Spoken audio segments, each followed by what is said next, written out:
Yeah, so there isn't any agreement with him anyway, but we can't take possession. Why wouldn't we want to make a more strict tie-down agreement for any airplane then? Yeah, so because hangars have leases, and why not tie-downs? Yeah, we actually do have a tie-down agreement. Okay. I forget how his planes got there. They were there prior to tie-down agreement between them, and I received notice they want to enter into a contract for a tie-down for the aircraft because We're trying to avoid getting into a long-term entanglement with them. And he didn't ask, he just put things like, I think this would happen. Yeah. So then we just started now invoicing them for at least. $4,300 I'm surprised at, and what action can we take then? Small claims. Yeah, like Harry said, go to small claims court and get a judgment. Okay. So that would be for the 4,300, but with the aircraft continuing to be there and us refusing makes it sound active, but not having entered into a contract with them. What do you do with an aircraft where nobody discussed about it being allowed to be there or not? So you could move the aircraft to a storage facility, and you have to take reasonable steps to make sure that the property is not damaged. And then we would send him a notice of abandonment of property. Unfortunately, when he comes in and makes periodic payments, right, he's showing that he has not abandoned the property, even if he isn't moving it as quickly as he said he would.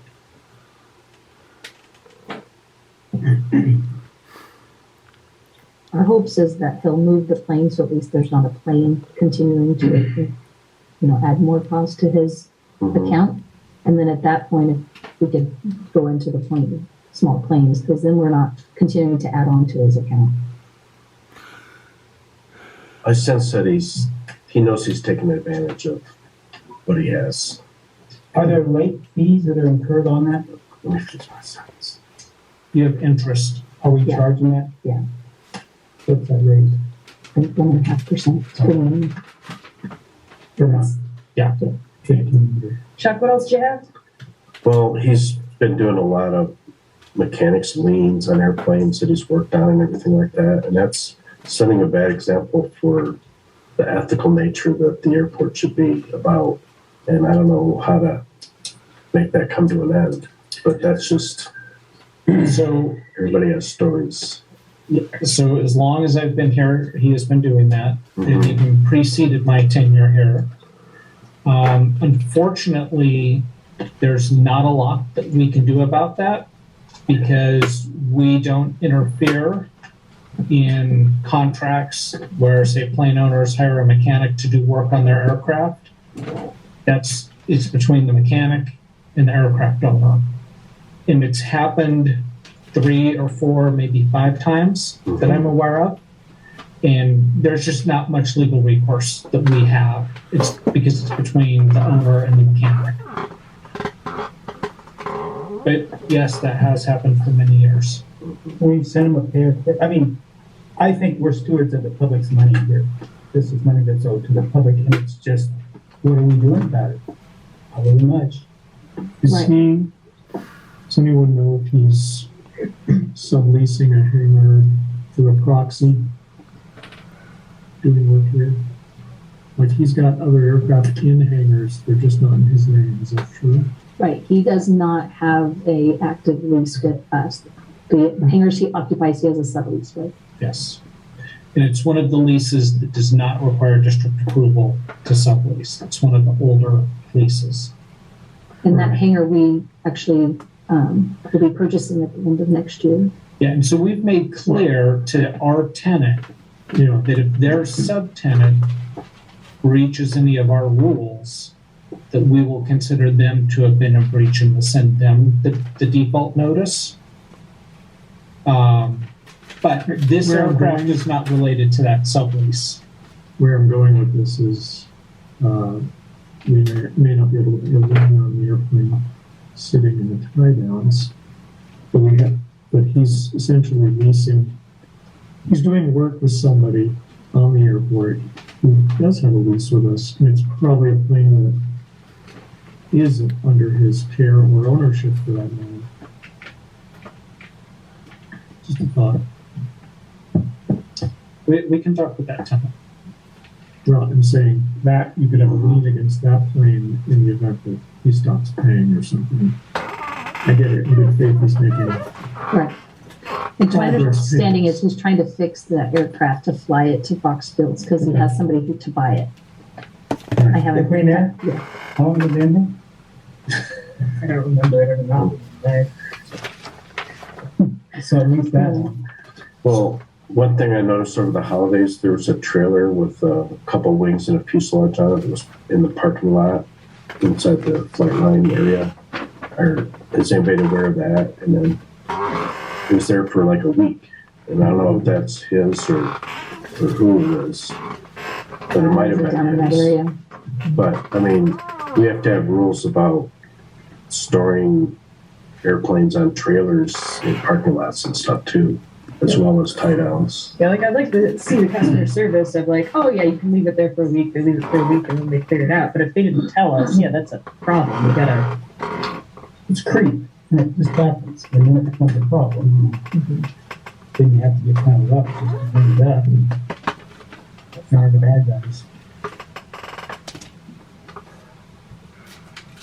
Well, we can look into that trailer and just see if we can kind of identify. It's where it not came there from. today, but it was there for a full week or more.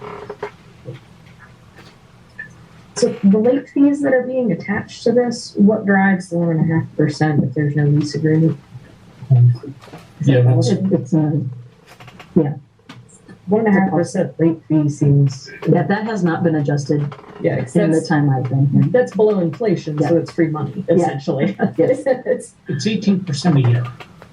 Oh, Is the 1.5%. interest oh, that it's we 1.5 a charge. month. Okay, gotcha. Yeah, All right. Still incredibly cheap, Yeah. but Well, maybe there needs to be a little bit of incentive. Okay, yeah. And I'll look into that too to kind of see where we're at with that. it'd be good to know where the policy came from. If that's a board item or if that's It is, that's typical even in business, I think, the 1.5% is a standard contractual amount. Is it 2% would make it. I think when people don't have the money, they They don't have the money. Like, yeah. I agree. I think in his situation, he's only gonna, it just adds longer. well, not having the money is one thing, but hey, get your pile of junk off the airport yes. is what we're If going he for, has- Yes, right? that's what I keep trying It to. has to fix it first, and I haven't looked at things, I'm just speculating. If he's short on money, and he needs airplane parts, which, as we all know, are not cheap, I'm sure the fact that he's still making payments to us means, sounds like he's motivated. He might be shopping for parts that are cheap, put it on, and the flight wherever you get it out here, so 4,000, whatever, is not a lot of money in the big picture. Yeah. We're just getting more kind of, It's been 7 years at the very least, but and it's you need to buy. been 20 I would also like to finish what I have to say, but it is one thing to fly an airplane out of here, but you can pull the wings and throw it on a trailer and just move it out too. Like there are more options than getting an aircraft airworthy too.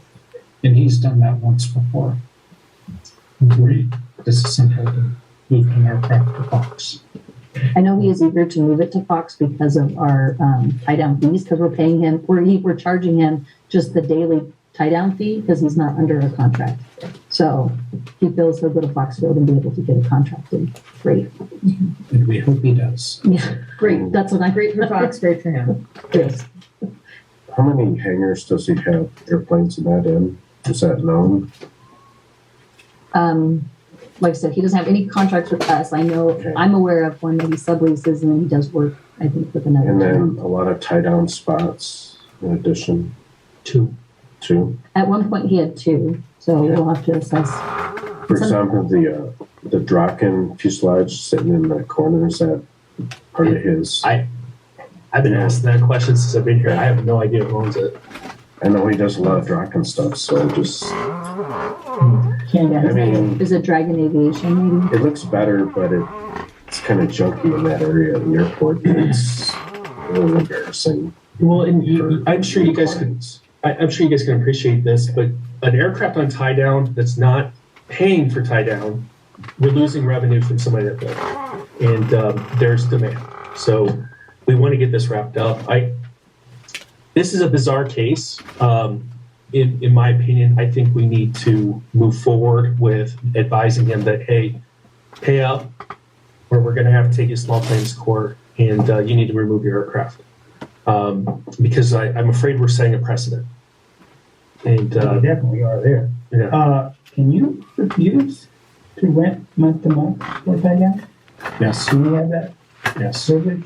And the board 4, 5, 6 years ago made the decision that they would not enter into any more leases or other agreements with Mr. Sost. And his attorney pushed back on that, and we had a lengthy discussion about that. And we said, look, yeah, if you don't like it, if the board at that time said, look, if you don't like it, then sue us and we'll go to court over it.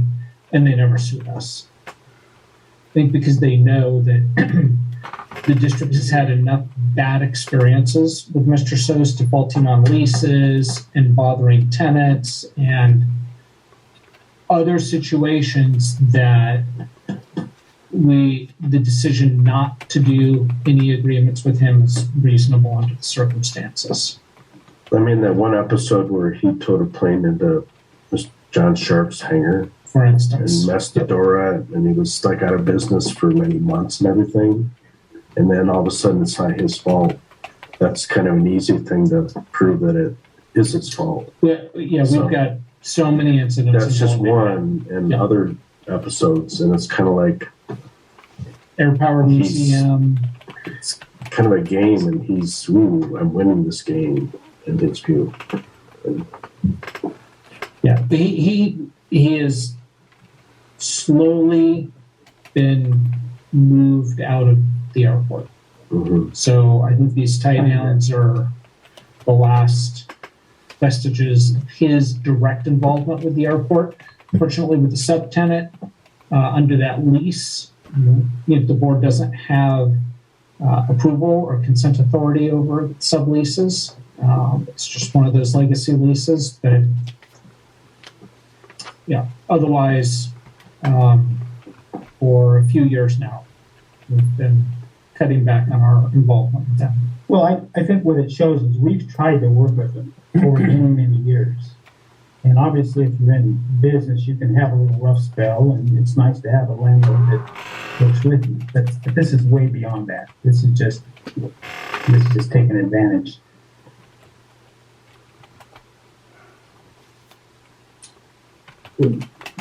Would you prefer that we go ahead and take action on this and move forward with small claims court?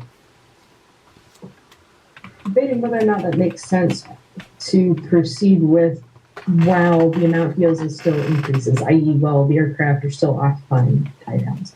I would appreciate suggestions on what we could do to move those assets to storage areas where he would not be incurring anything more, and then we go to small claims court with a defined amount that isn't fluctuating.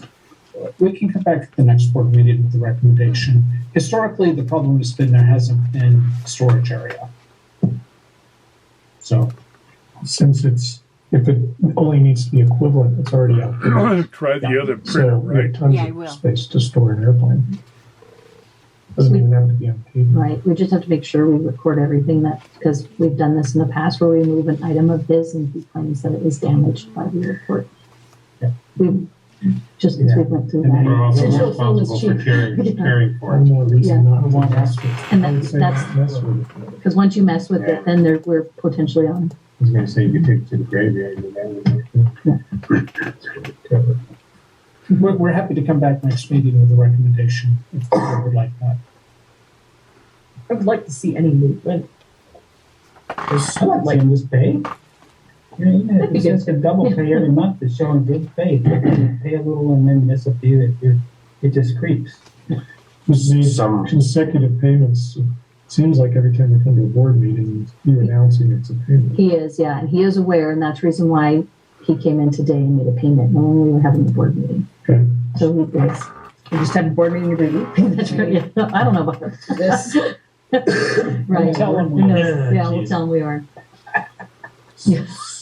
Somehow he has money to finance lawyers, but he can't pay his tie down fees and that, which doesn't make any sense to me. I don't know how much his lawyers get paid. It's not a free In his, buddy system. No. he had a close friend who was an attorney who passed away 3 or 4 years ago. I haven't seen him in court since then. Maybe he is. But Any other comment before we move on? Carrie, do you have anything else? Just the last one on the over 90s American Verde. We are issuing a pay or quit on them because they're right at the 90 days. So we'll be issuing that. They have 10 days to pay in full. They have a building or? They have a hangar, so a GA hangar. So they'll be getting that. And last time when we got to this point, then they were paying. They're Are they a newer tenant? Yeah. It's kind of. Fairly new, This yeah. has been there almost. no, this is kind of they're a new company that's kind of getting started. So And they have a lease with us. yes, yeah. So we're going the route of the pay or quit at this Okay. point to make sure that we get it paid in full. let me just clarify the 90-day policy. After 90 days, staff can issue a notice to pay or quit without board approval. However, before an unlawful detainer lawsuit is filed, that is brought to the board, and the board does approve that. So we don't initiate litigation without your approval. What's going on with the building at the end of Inyo? The big building that was for sale for like a week. Gene's building. Yeah. Have not heard Cap anything. said nothing new. I went over there for the holidays. He still has the for sale signs in the window. So we haven't heard any more feedback from him. He's I don't know, still Lynn, have paying you his heard from him? grounds. Yeah, he is. He's still paying his ground lease. He fluctuated between wanting to sell. Several of our tenants approached him, and none of the tenants were able to seal a deal. And the properties generic, outside the fence that are on the airport, but not quite long. Those BFA rules about use doesn't apply.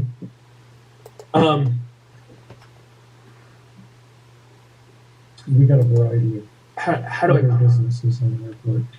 Yeah. in the land side, if you will, not as much say. Okay. I'm trying to think of an example of something that would be not. They're looking more for compatibility, right? So, is it compatible to have an industrial building? Absolutely. For an airport, perfect. If you wanted to put it in a cemetery, for example, no. School, no. A school, Yeah, yeah, the railroad wheels. The railroad Absolutely. wheels, That's Yeah. it's massive industrial. trucks with those. Yeah. So that's what the FAA is looking for at the end of the day. Housing, no. So but when it comes to who moves in there, I think it's more of, and correct me if I'm wrong, Scott, it's more of the airport in that building. We have a vested interest. We want to see something that's compatible to what the airport has. Having a disco may not be compatible, So in theory, you can sell it to anyone, but they may not be able to operate an incompatible business. I think that they need to have an approval from us first. Yeah. For the sale? Oh, so the assignment of the lease has to come to the board. So If it's a that, lease, but he's trying to sell the building. but there's an underlying lease for that The building. ground lease. So that ground lease would come to us for approval to assign it to whoever the purchaser is.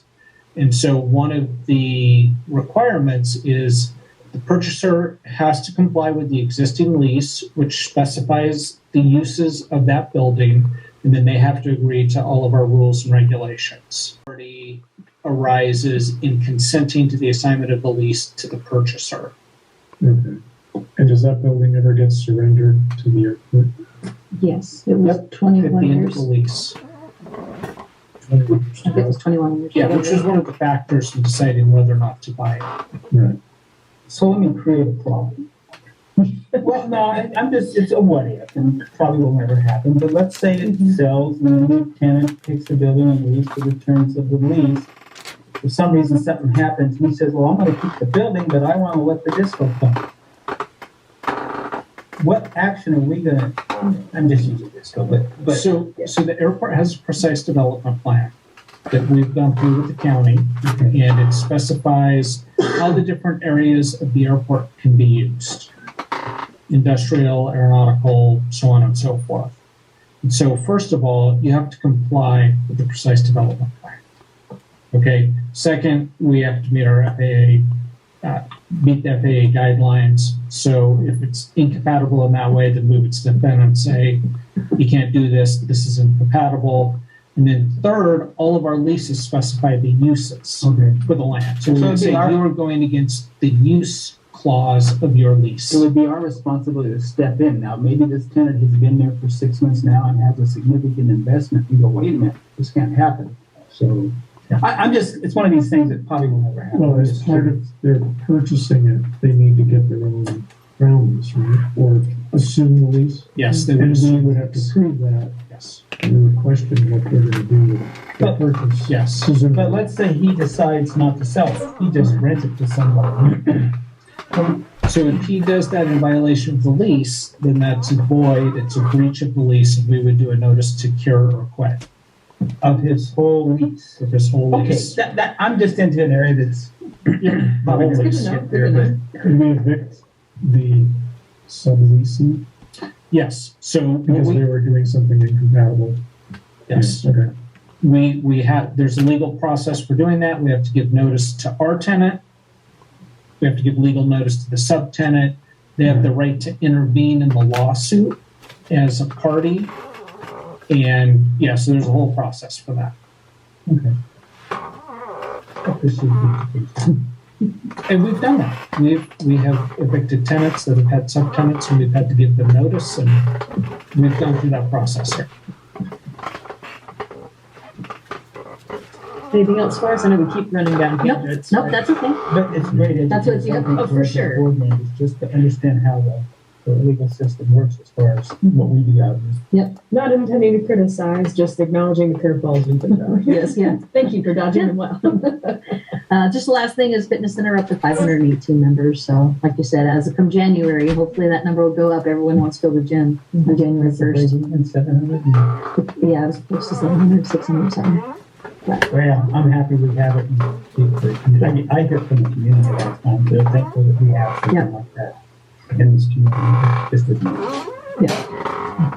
A positive place for some people to come in town. That's all I have. If that's it, then Tim, sure. Thank you, Madam President, members of the board. I had a couple of developments happen over the last couple of days that I want to brief you guys on first, and then I'll go into the updates. But first of all, AMCG did submit their study to us on Thursday. I want to prepare a memo with recommendations of how we need to proceed, or how I think we should proceed before getting that study over to you. I'll email that out along with my recommendations here in a couple of days. The hanger rates. That's correct. So I think there's some good information. I think that there's some recommendations or something that maybe we just need to think about before possibly come back to the table and come up with a game plan. But there's the way that the report is set up. It's not very helpful to all of us because they include what the rates should be for each hangar. Well, we need to look at what the current rates are. And so fortunately, Lynn and Bree are going to come up with a spreadsheet so we can look at it and see what those differences will be and then take action on it from that point. And I understand they physically came over and looked at each hangar and evaluated it. Yes. So, I look forward to seeing that then. okay. I just found out about this on Friday. I think I spoke to some of you guys about this in the past. AFRL over at Edwards Air Force Base is running out of space, and they've been trying to find a way to shift some of their commercial space operations to Mojave, which only makes sense since we're a civilian flight test center. They put in a request in DoD funding through McCarthy's office this year for funding for Mojave specifically to work on infrastructure that is extremely needed for a spaceport that's in the local vicinity of Edwards. More specifically, a payload processing facility, which I think I talked to you guys about before, which is a facility that's designed, it's a sterile environment so that you can package your satellites or whatever you're delivering into space into the rocket, and then it could be loaded onto an aircraft and obviously flown out. Real quick, payload processing center. Is there a model or something that's a standard in it, or is this something we would have to figure out and develop? That's why we have BRPH as our consultancy for this project. They have experience with constructing payload processing facilities. We are going to have to do some footwork, or they're going to figure out what the dimensions should be based on what our existing and future users would need. They're desperately in need across the United States. The Air Force doesn't even have enough to meet their mission. So the AFRL, like I said, worked with McCarthy's office in this last DoD funding bill that was approved. We have been slated for $2.8 million to work on the design, siting, and engineering of a payload processing facility, in addition to paying for some of the spaceport master plan. So this could be a low to no cost for us? It's a no cost for us. Okay. We just have to administer it, of course. Do they need a really tall building? It's not, my understanding is because horizontal launches are horizontal, right? They don't need to do it in a vertical setting. So, but I don't know what AFRL is working on. So do they have vertical rockets that they need to assemble? Or no? They might. It's a good point. Yeah, I guess they have to lay them down to transport them back over there maybe. But I was going to say the rotary rocket building is a pretty... That's owned by Tesla. Yeah. Yeah, but I mean, it's an asset that No, I agree. they're kind of underutilizing it. It's a very tall building. Yeah, they only use the bottom floor. And my point is, there's room near them. If someone offered to build them a building, and for some reason they needed a tall building, the thing's got a crane, and there's Nice access to the parking runway. airplanes in there, right? They don't need a 100-foot tall building. It pains me as well. Real quick. Yeah. At AFRL. Oh, Air Force Research Labs, Laboratory, I'm sorry. Do you have a proposed location that they'll build that? So BRPH was here 2 weeks ago, and so they started the work on siting. They're going to have to make siting recommendations while also start looking into the design and engineering of that Do they facility. have a square footage they'd like? They're working on that because that's going to be dependent, obviously, on feedback of what needs are. The biggest problem that they told me about with the existing payload processing facilities nationwide is, for example, I think it was Walla, that the facility is so big that when an entity needs to use only a portion of it, they have to pay this outlandish fee to use the facility.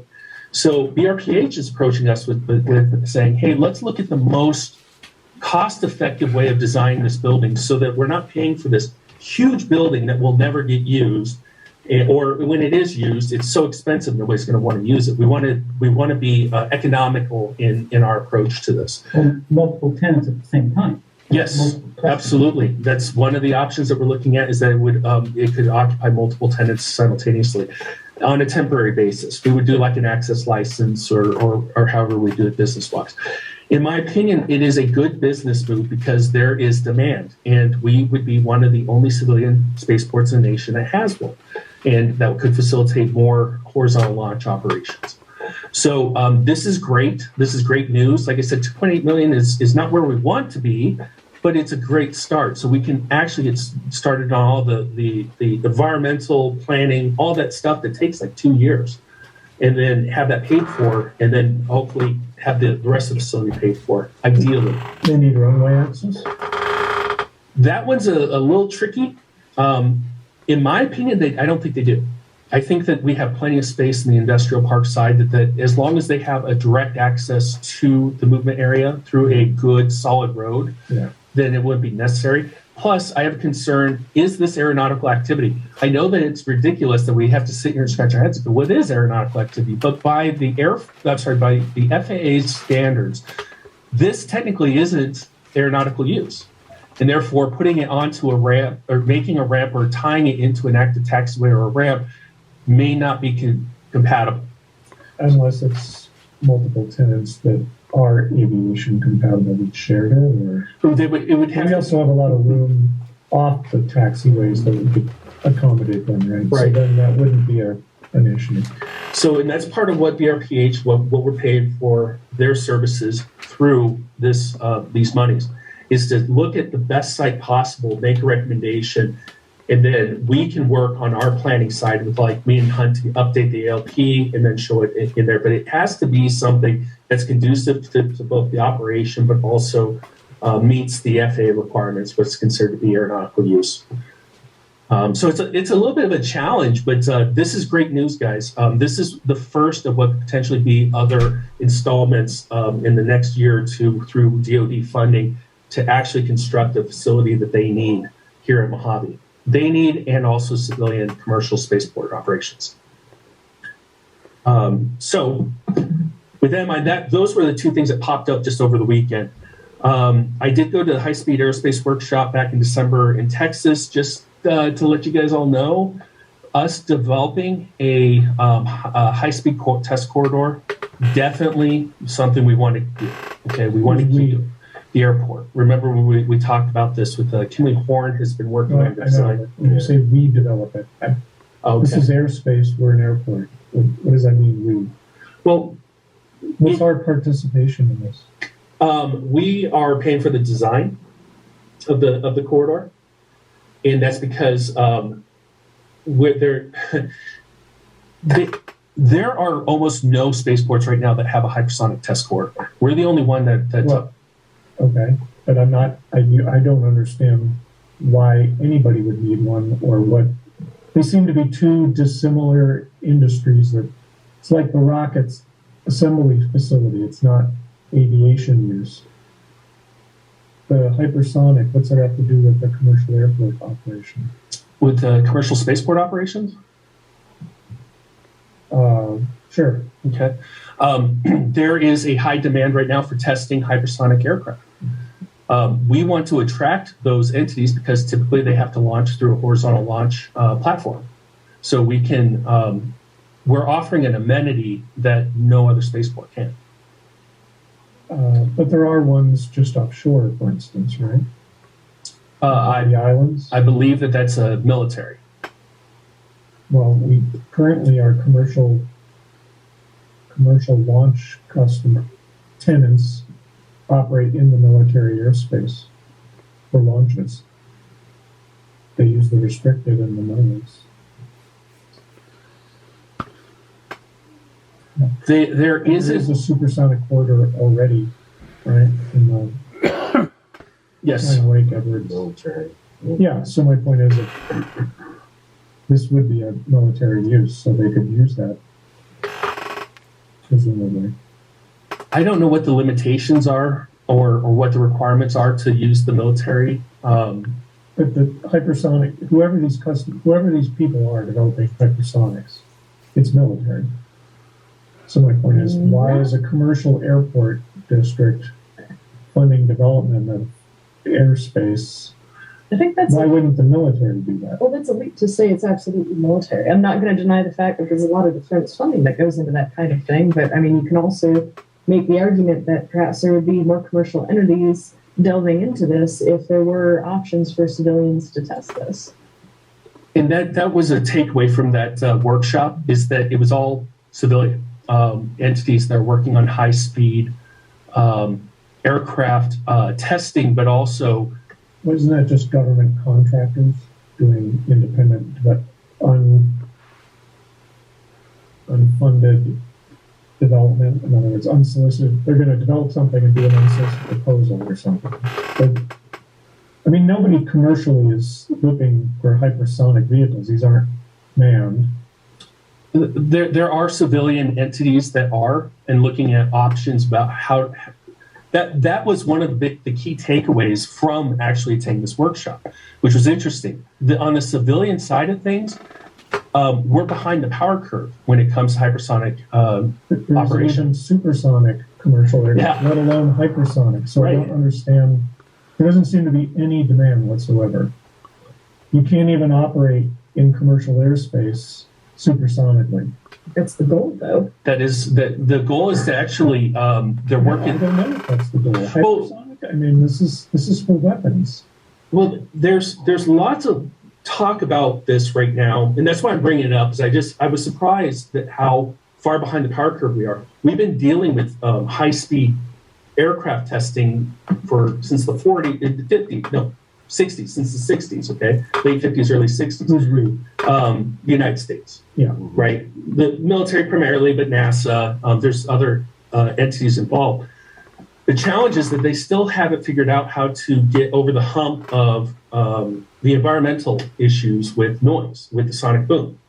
Another problem that they're having, and I did not know this, with the types of fuels that are used right now at the altitude that they want to establish a highway of high-speed corridors, the carbon footprint is much more significant at those altitudes than they are at lower altitudes, which makes it not as environmentally friendly to perform this type of transportation. But the goal is eventually to connect all the spaceports up through a network of high-speed corridors. The reason why it's important for Mojave to stay on top of this with developing our own hypersonic flight test corridor is we would be the only entity in the nation that people could test those aircraft. But more importantly, we're setting ourselves up as having gone through the process to develop, design, implement, having something at the end of the route that gets you over into the ocean. Okay, so this will benefit us and the community as a whole, and continue to keep Mojave as the placeholder, as the leader in aviation aerospace, because we will already have a corridor set up. Anybody who needs that civilian needs to do testing has no problems, doesn't have to go through like the Air Force and the R-2508 complex. They can go through us, and they can get these aircraft tested while in the interim, the rest of the nation is trying to figure out how to connect the dots. So we're already in a good position right now. We're positioning ourselves just right for the future hypersonic and high-speed flight testing and mobilization. The only airspace Mojave Airport controls is the Delta to 4,800 feet. Nothing above that, that's not our control. So it's why are we doing a study for something that's outside of our airspace is the question. Because otherwise it would not happen. Okay, but we're funding airspace that we don't own. And that's... But we're funding the procedure. Like when you fly and you fly an instrument approach, the FAA, yes, they will pay for that procedure unless they don't see a need for it, right? Okay. So then who does pay for the approach? Typically, commercial air service will. Okay, if an approach is needed. I mean, we're talking hypersonic, we're talking up 50,000 or more. Higher than that. Yeah, like 60,000, something like Okay, that. up there, and that's basically, nobody controls the space over 600. Okay. So it's kind of, why are we funding airspace that we don't have control of? Because there needs to be like environmental assessments. Okay. There needs to be somebody that heads up the actual, what's the route? Where are we going to go? Who's going to occupy it? It seems like something the DoD would be funding, or the Department of Energy or something. This doesn't make any sense for a local district. I don't see any future business coming out of this to us. Well, you're never going to see it if it doesn't happen. That's a part of the gamble of being on the leading edge of this. So an example of a completely non-military research-based only use of a supersonic or hypersonic corridor is airborne Schlieren imaging. Right now, the only individuals doing that are cubicle across from mine over at Armstrong, using an F-15 and an F-18. You can't use a water range for it because you can't use water as a backdrop. The desert floor, though, perfection. So there's all these off-the-wall My point is possibilities. the only customers. Airborne Schlieren? Anybody who would use supersonic would use Nobody needs that. There's going to be no. That is hubris to say that it's nobody not. needs it. Well, unless they figure out, the energy required to go supersonic goes up by the square of the speed. So it's a complete you can talk about the environmental impact, and we talk about the carbon footprint of some supersonic. It'll never happen in this day and age with people concerned about global warming. People complain about billionaires flying their biz jets to do this stuff. We're not buying them as it. and there's people who are trying to develop supersonic personal aircraft, and those will never happen either because the energy consumption makes it so cost prohibitive if it's not subsidized by the government, like Air France and British Airways did with Concorde. It's not going to happen. It's not going to happen over land.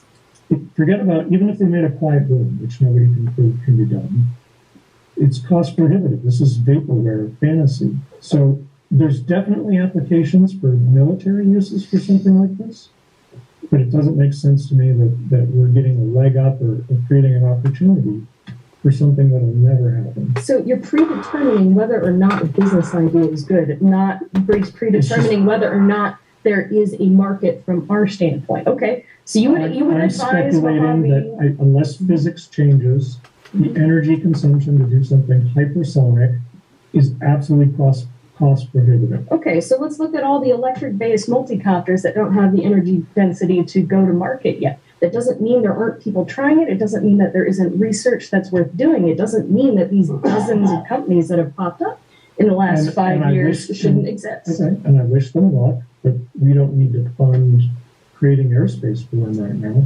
The airspace They we operate don't within the own. existing one. We don't own that airspace. They That's just don't, not but clear to me. it's an analogy. The analogy I'm trying to make is that just because you think a technology, or even know that technology is not viable in the next 1, 2, 3, 5, maybe even 10 years, it doesn't mean there aren't people who are willing to spend money to explore it. People that aren't willing to develop at our airport, people that aren't willing to use our facilities, buy our fuel.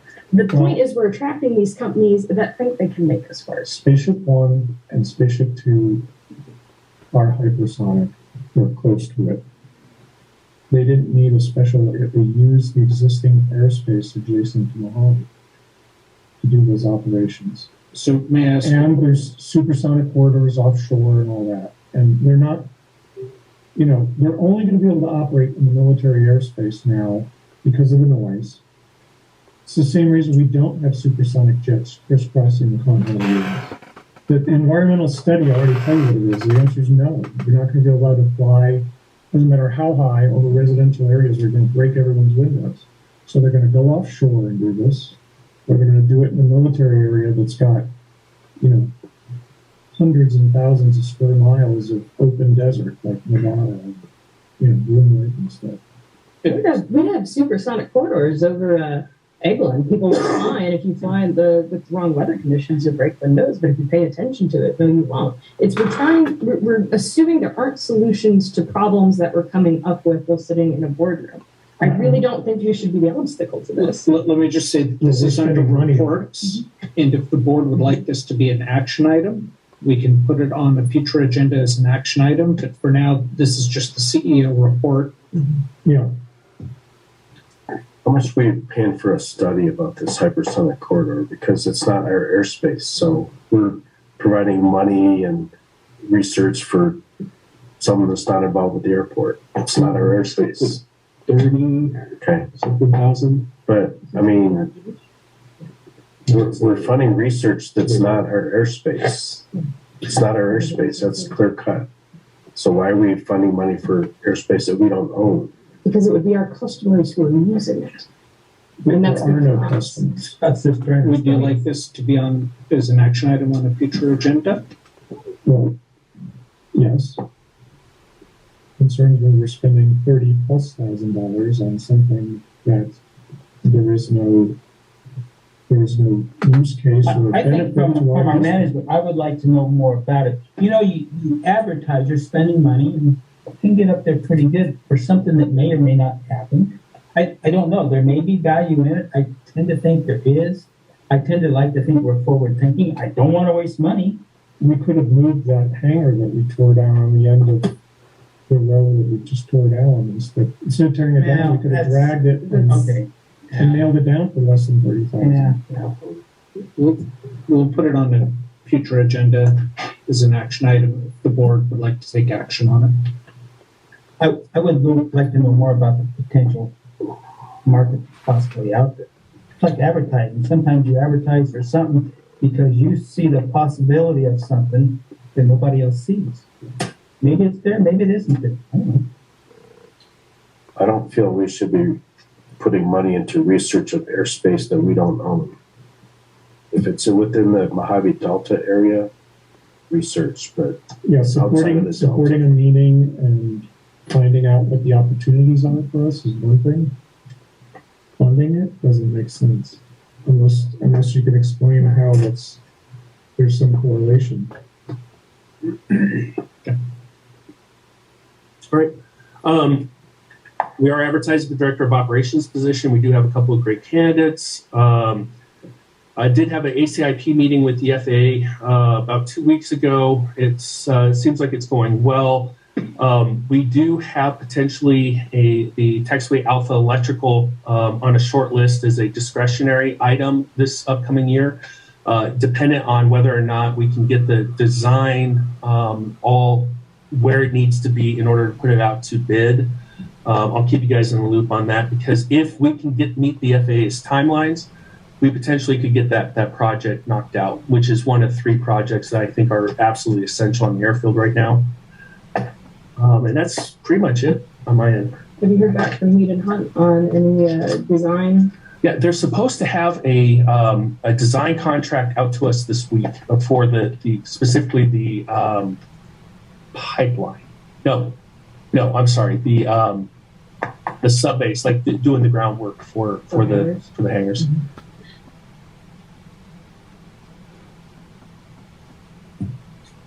Any other questions for Tim? Yeah, I do.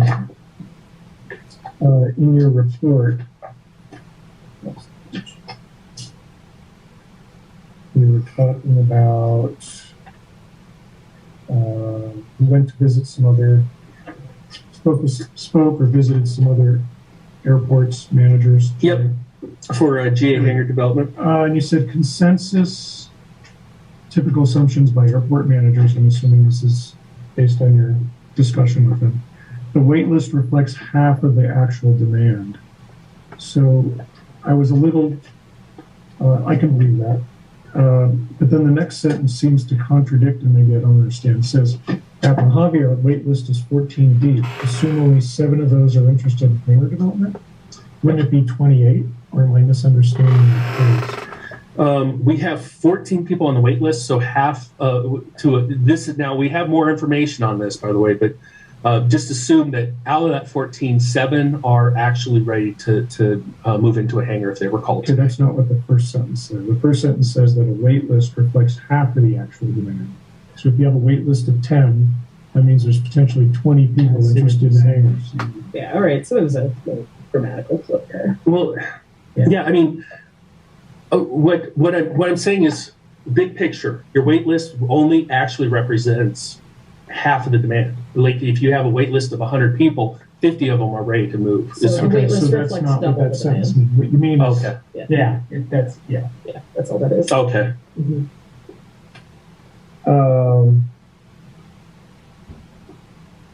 yeah, I've experienced that because what happens is, Lynn can attest to this, is when you actually say, okay, there's one available, they go, I'm not ready.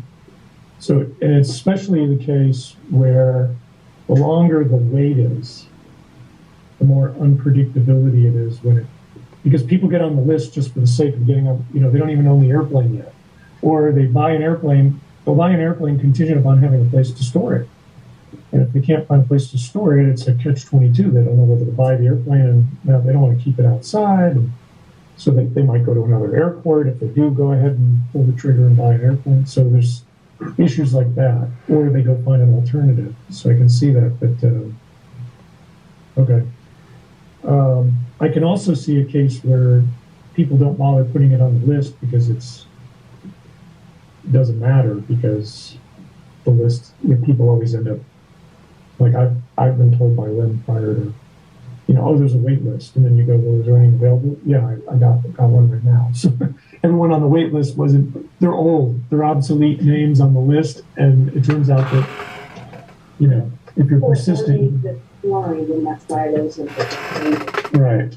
all of them have declined, because I don't like the idea of, well, there's an open hangar and we haven't contacted people on the list. Everybody gets contacted. Okay, yeah. I'm sure we do business like that. Yeah. I just wouldn't want to hear If you it. have a wait list, list policy that was board approved years Yeah. ago. And we do follow that. So like the things that we have available right now, like Tim said, at the time that we did this, there was 14 on the wait list. Since then, we've removed several. Some have not responded, and this is like the third time. Some said that they sublet one hangar already. Yeah. And then a couple others said they don't need the Yeah. hangar So the anymore. list is probably right. It truly doesn't affect actual people that you can count on, I guess. Well- Exactly, and then some of them are very specific as to what hangar they want or what size of hangar that is Sure. available.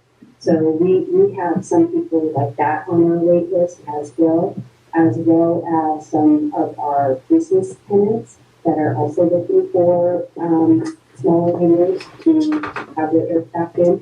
And we only contact the businesses once we've gone through all of the individuals on our list, because we don't want an empty hangar. Then we will offer it to like FRI or yes, anybody like that that has reached out for a business, or Gauntlet Aerospace, for example. Once we have gone through all of our lists, then we'll offer it to somebody like that if none of the individuals on our list want it.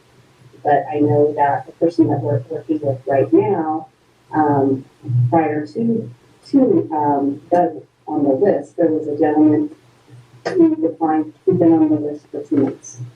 So he got on the list in October. We offered it to him in December, but he declined. That was his first decline. So sometimes it doesn't matter. Does he ask to still be on the list? Yeah, so how our wait list works is that you're on there, we offer it to you twice, and then you get moved to the bottom of the list. If we contact you again and you still say no, then we remove you from the list, and then to get back on, you have to fill out another wait list, and then you start all over. That Yeah. seems like a bit of an extra step there. Why boot them off at all if there are folks who are waiting for very specific hangar types? Why make them do paperwork again? If they're very specific and they say, I only want such and such hangar, we don't contact them until that hangar, and they put their spot on the wait list. Okay. If somebody tells us, and this is why I ask them to be very specific on their wait list, give me their tail height, give me their wingspan, so that when a hangar comes available, I don't offer them a hangar that their aircraft doesn't fit in.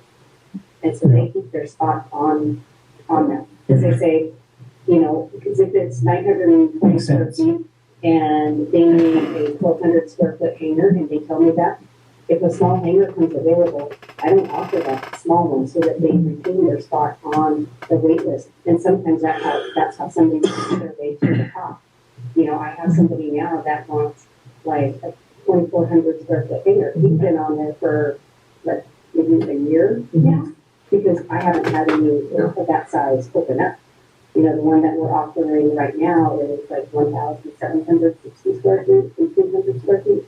And so, based on a wingspan and a tail height and things like that. So we do keep all of those considerations as we're working through our wait list. Like Chuck knows, I just confirmed with him that he was specific, he's on the wait list, he wants a specific hangar. I have that noted, but I did reach out because we're going through the wait list again to confirm that yes, he still wants a specific hangar, and I made that note as of the date that I contacted him, and he confirmed that as of this date, yes, that is the only hangar. And we make our notes on all of the wait list as when their first decline is, when they accept, the reason that they don't want it, and what we tell them. And so we email and call and make contact with everybody. So then, what's the most, there probably isn't any one, is there a trend you've noticed in the reason they decline? So for instance, a lot of people have a business need that's urgent, they get on the list, but we don't meet their 6 months go by and the project's come and gone, or they found some other solution. And then you say, we want it, and they go, no, we don't need it anymore. Or, that's one example, or it's the wrong shape, etc. Is there a trend that you've noticed? It's generally the size, and that is the So it's an incompatibility. incompatibility.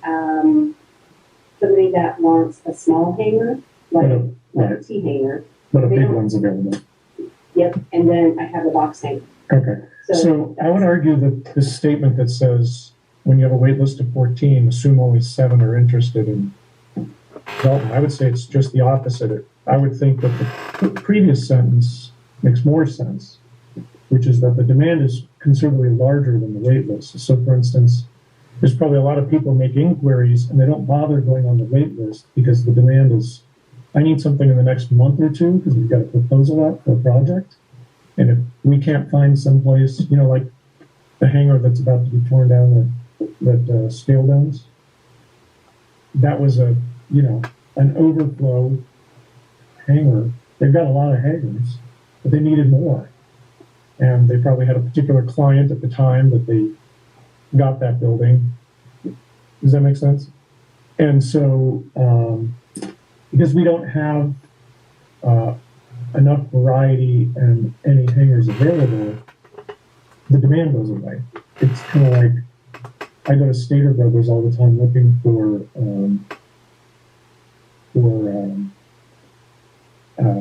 root beer to make Moscow mules, and they run out of stock all the time. Like it seems like 50% of the time they don't have it on the shelf. There's a hole there. So I would buy it if it was available. But they don't, so they lose sales constantly. Does that make sense? So is there a reason we're drilling into this? Are you afraid the information is not being used well because it's not portrayed here? What is the consequence of this? Why are you questioning why I'm drilling into it? Because our biggest revenue source is being the landlords, and this is a topic of whether or not we have enough buildings available to rent and enough variety just to meet the demand. So are we using this to drive a decision on whether or not we continue to develop hangars? Are we using this? What decision are you Well, thinking there's about two this? sentences here in the report that contradict each other, and so I asked for clarification, and I'm discussing the topic because things have been come up that Tim mentioned, that Lynn mentioned, and I think it's totally relevant to things we should discuss as a board. Well, and I think it is, these are generally good and applicable things. I was just wondering if there was something more directed you were driving it. I guess I was getting to my point, which is that if we have a wait list of 14, I suspect that there's a demand for quite a bit more. There's a lot of demand that might be very short term. If you can't meet their demand within 1 or 2 months, it goes away. They say, well, we just lost that customer. We told them we didn't have space to do the project. I know of many instances of that personally I've experienced of people that have looked for hangar space, come to Lynn, they had a rapid prototype project, there wasn't something available, so they went to another airport. They didn't put their name on the list. They went to Tehachapi, they went to Fox, and I could list them. I'm not doubting any of Okay, this. so I'm that's just a- wondering, like, because we've already And decided so we're going to go there's- ahead and develop. Are you advocating for a different size of development? Well, because this statement suggests that there isn't as much demand. If it says there's a wait list of 14 and there's only 7 people interested, and we're talking about building 30 buildings, and it's going to be expensive, we might be arguing in case, well, we're building too much. And I'm saying, I don't know that we've evaluated that adequately. I don't think this statement should be the only research we do in deciding what's adequate. And I agree. And the airport has done our independent work so far. What have you found out, Lynn, about how many people are actually interested in renting hangars at this moment? At this moment, I believe that there are 8 on the list, and he was the first person that wanted a group. So we've pretty much gone through the whole list to get 2 people, that individuals that wanted. I don't think, excuse me, I'm not sure that was your question, is not what's on, how many are on the list. How many wanted? No, how much demand is there? So you get inquiries, they don't necessarily add their name to the list. Do you have something available this size? Do you have something available that looks like this? So maybe AFRL maybe once. is an example. They're not on the wait list, are they? Who? AFRL, No. Why would they be? they want buildings to assemble rockets. You can't do that in a hangar. Well, Like they're that. going to essentially build a hangar. Well, they're going to build a facility. But Call it what you want, but there's people like that all the time that come here looking for, we have land, and compatible use, and they go away, and I'm asked, so I would rephrase the question to not how many of the people that you ask on a wait list actually say they're ready now to rent the one you have available. The question is, how often do you get inquiries for, do you have that tracked? Do you have a log of that? No, Like, is there not for the- Do we get 1,000 a year inquiries about? Yeah, not for the inquiries. We only track them if they want to be on the wait list. Okay. And the wait list is just for the general aviation units for this particular project. And rarely do I get one every week for an inquiry. It is more like maybe once a month. Because like I said, we had somebody that, has been on there for 2 months and he didn't want it. But there are times when we'll have a hangar come available and somebody, will walk in and say, I will take it, and I check. And then it's like, nobody wants it, you can have it. I've had that happen. Can I put you on the spot for a minute? And I realize you may not know this. In your opinion, people calling in inquiring, is it space in general, business space? Is it more in that area, or is it more in the general aviation hangar area? It's industrial buildings that I get the highest demand for that we don't have. I agree, and I go back to Dan Savage's days. My most valuable piece of real estate, which was our flight line at the time, we don't have anything to rent. That generated taxiway B. And I agree, that's one of our. And it's not so much hangar-wise, it's industrial. Right. I think. Not so much flight line. I do get requests, and those requests that are coming in are from companies that are looking to develop, which Tim and I are working with those to develop hangars. But I get more inquiries for companies and individuals looking for smaller industrial buildings that they can do a startup business with, or they don't have the revenue to do like a larger building. Like the only one that we have available right now is building 11. That needs some rent abatement. It needs some work done to it. The companies that are looking at it don't have the capital to do the work. To do the development, they just want to rent. Correct. Yeah, so that's to my point also is, perfect example is there is tons of wide open desert all around Lancaster, Rosamond, Palmdale. They could be developed as residential. So like if you're shopping for a home in this area and you're like, I'm not going to build a home out here and pay to have the street paved and run the sewer and all that stuff. I want to buy in a development that some developers already put in the roads and the infrastructure, and the internet goes out there and all that. So my point is, just because something's not on the wait list doesn't mean there isn't a demand, but there's people out there looking, but they see that there's nothing available, so they move on.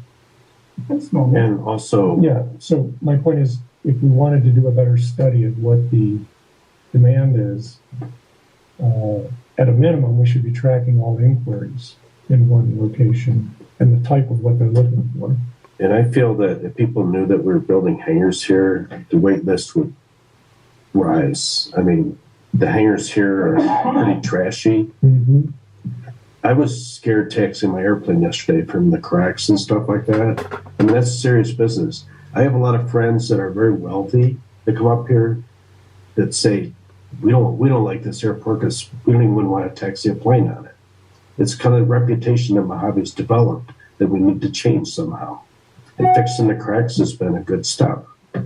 But if people learn that, hey, we're building 24 hangars here, they're going to say, ooh, I want in on that.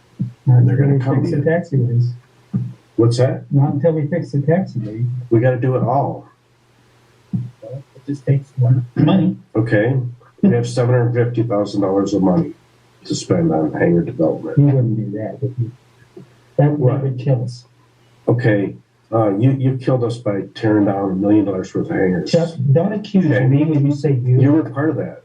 Don't accuse You me. didn't try to save those We work as hangars. a board, Chuck. Okay? You Don't didn't, attack me. I'm done Okay. with it. okay? You're pretty sensitive about, you're Well, saying, that's- okay. you're, No, excuse now me, we're- no, I can not- talk. Not I if can you're gonna talk. insult a fellow board I can member. talk. Why don't you tell Bob What F is, you what is like you legally did the other required week? to conclude a board meeting? So do it. this is, If Just- attacks continue, I will end it. I'm not, this okay. is Tim's report. This is Tim's report. At some point in time, the board will make a decision on how many hangars are going to be built and the improvements that are going to be made. And there will be, I'm sure, wide-ranging discussion at that point in time. Tim is just reporting on his activities over the last 2 weeks. All right, and then we have a closed session we need to go into and wrap this up, and we'll be done in 10 minutes. That was not an attack. I was stating facts. Do we have any other questions for Tim on Tim's CEO report? Did you have anything else you wanted to bring up, Tim? No, thank you. Any members of the public have any question on any items from Tim's report? Okay, we don't have any standing committees. I don't think we have a need to start any, unless I hear any opposition to that. Director comments on items not on the agenda. Anything else anybody would like to cover before we move to our closed session? Nope. All right, closed session it is. Recording stopped. And we don't have anybody that we need online, so we can turn our microphones off. Thanks, Lynn. As always, appreciate you showing up all the information.